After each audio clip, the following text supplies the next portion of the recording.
Welcome back to the show, ladies and gentlemen. Let's get my next guest right out. They made the country proud in the Winter Olympics. Will you please welcome Team GB's gold and bronze medal winners, the fabulous Lizzy Yarnold and Jenny Jones, ladies and gentlemen.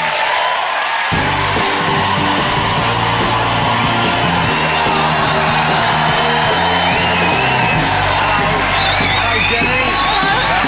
Thank you for coming. Thank you. You're welcome to sit down and we'll have a look at those when we get over here. Well, now, we see what you're carrying there. This is quite something. Let's have a look at those medals, if you don't mind. Jenny, let's have a look. You're supposed to look at this, ladies and gentlemen. The size of that. Wow. There you go. This is Jenny's bronze here, and it's a hefty old thing, isn't it? Yeah. Wow, it's beautiful. And we've got the gold over there as well. Yeah. Wow, I think I saw... Thank you. Congratulations. That's wonderful. You're both very relaxed with them. I know you're carrying them around with you and you brought them in because we asked you to. Keep it. I'm not precious with it. It's all right. Well, I saw you, McBusted, someone, I think Dougie was running around, no, or Matt, one of the guys from McBusted was wearing... He had it hid under his shirt. He was going to try and abscond with you. It. Wow. So you're kind of cool with letting people try them on and that kind of thing? Yeah, of course. I mean, it wasn't just my gold. Everyone was a part of it. So hopefully it can sort of wear out with people touching it and seeing it. It's really important that What do you mean by everyone's a part of it? You mean your team, you mean, or just the support you had? Or? Yeah, I mean, I was up there on the start line and I did the race. I finished the race and won the gold. But so many people were a part of it, part of the team there with me. But, you know, so many people in Great Britain were watching the event. It's been amazing to meet people and kids who watched it all and were a part of it. So it's kind of, you know, it's my goal, but it's everyone's. Wow, as well. isn't that lovely?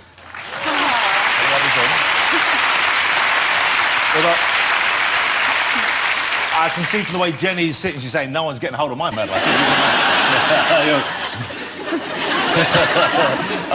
OK, let's have a look. We're going to look. This is Lizzy winning the gold, and this is exceptional. Do you call it sliding? Yes. Well, I want to talk to you about the dangers of this a bit more, because it's terrifying when you actually see what you're on and the weight of it. This is Lizzy going downhill, sliding. 0.94 of a second. She's still in the lead by a comfortable margin. Come on, Lizzy, keep it together, keep calm.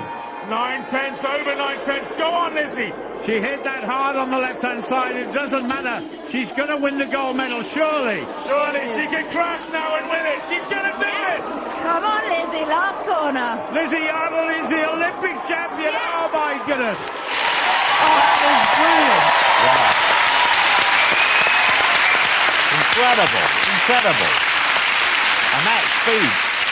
Let me ask you about the challenges involved in your respective sports here, because the speed you're travelling at for a start is incredible.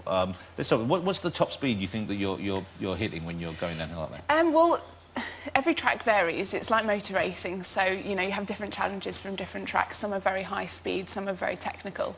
So in my sport, you know, it's important to be as fast as you can, get down the track as quick as you can. So I go up to like 90 miles an hour.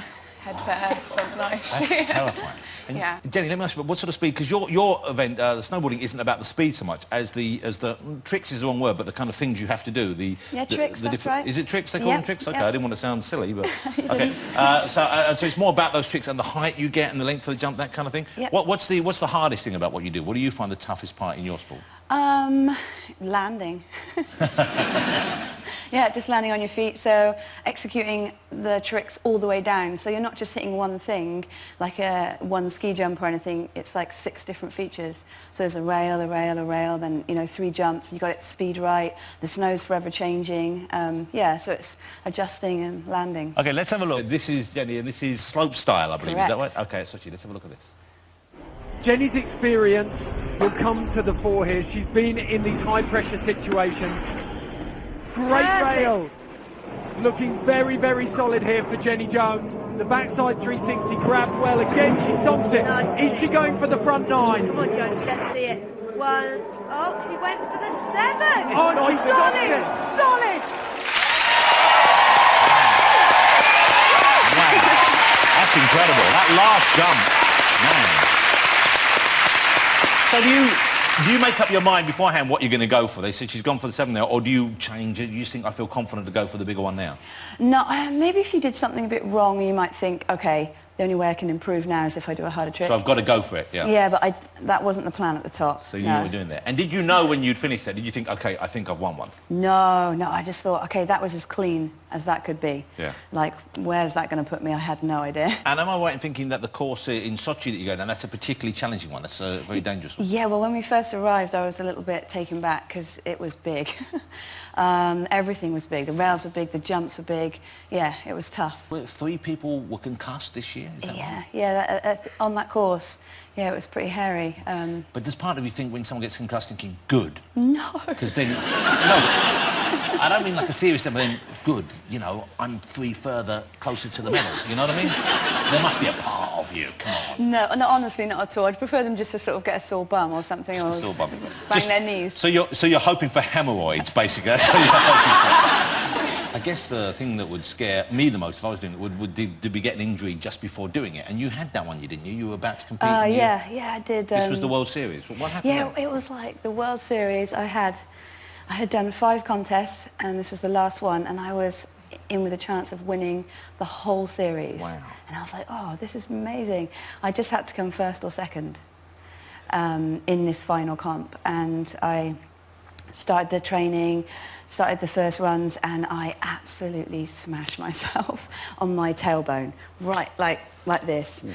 And I had a quick assessment by the medics, and they were like, we're pretty sure you've maybe fractured it. But I was like, oh, no, I really want to try and carry on, because I'd made it through to the finals.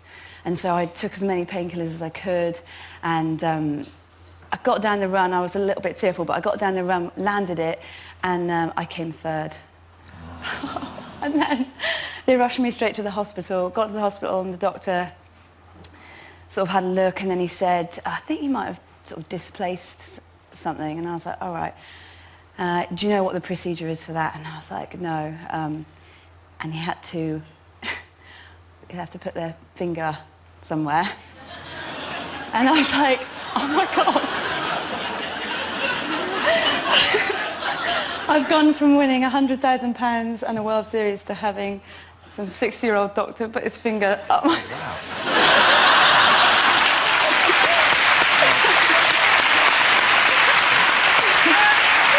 You know,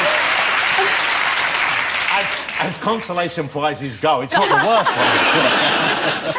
one. Okay, oh, that's awful. But Yeah. I guess it's like that. It's on that knife edge of, you know, it happens in that moment, and it goes one way or it goes the other. Do you like having your... Do you like having your family out there watching you? Do you like... Because I saw your team... What are they called? The Yarny Army. The Yeah, Yarny yeah. Army. And is that your dad there with you? That's my dad. Okay. Okay. Yeah, That's quite the moustache he's sporting now. I believe his moustache has its own Twitter account, is that right? It does, actually. No way. Okay, well, he was given an interview, I believe, and he thought you might advertise something. What did he say? What happened there? Was this this was when Claire Balding was speaking? Well, I had nothing to do with this. I didn't even know he'd had the interview. So I think the interviewer said, what do you think Lizzy will go on to next? What do you think she could endorse as a product? And he said, well, all week I've been saying she's as cool as a cucumber, so she can endorse cucumbers. It's like... That is wrong in so many ways. That's wrong in every way. You really don't want your dad saying that about you, but also, it's like, who is the face of cucumbers? It's not like it's some lucrative sponsorship deal. Wait, I want to get that cucumber gig. He hadn't really thought it through, had he? But, you know, it is really, really good to have all their support. Yeah. They've been supporting me since I was, you know, a young kid. I did every sport under the sun until I found skeleton at the age of 19, so... And can you do each other's sports? Can you snowboard? Could you do the skeleton if you were given the chance? I'd have a crack at it, but I would be as good as you. You know what? You're very kind. I suspect you've been slightly better than me, I'll be honest with you.